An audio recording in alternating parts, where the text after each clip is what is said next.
Tomorrow is the start of hurricane season, and for all of us here on the Gulf Coast, this is when we should start gathering our hurricane supplies just in case. Fox 10 News reporter Paige Malone has some tips to help you prepare.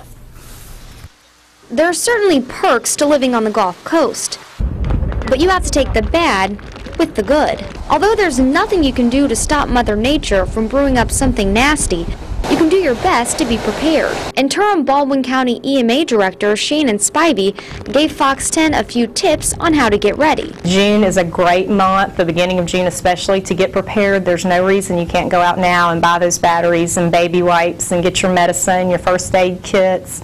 It's just a great time to do that, to make sure that you've got everything on hand that you'll need. Spivey says to start a stockpile with things you use every day, like water, non-perishable food, and baby wipes. Well, over the last few years, we've really pushed that the first 72 are on you. And the reason for that is it takes some time for state and federal resources to get to the area, to get the roads cleared, and to make sure it's safe for first responders. Something you got to anticipate after a hurricane is being without power.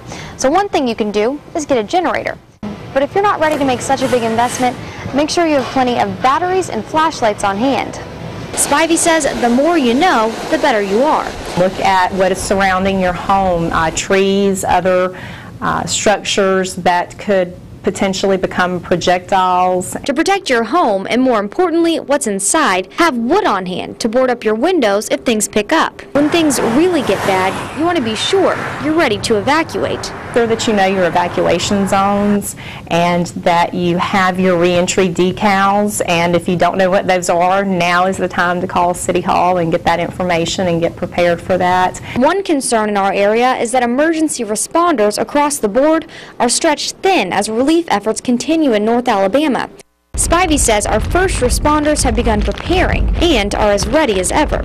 She also says we should look for lessons in the tragedy and be prepared for anything. Reporting in Robertsdale, Paige Malone, Fox 10 News. And remember, you can count on Fox 10 News to bring you the latest weather updates if a storm threatens our area.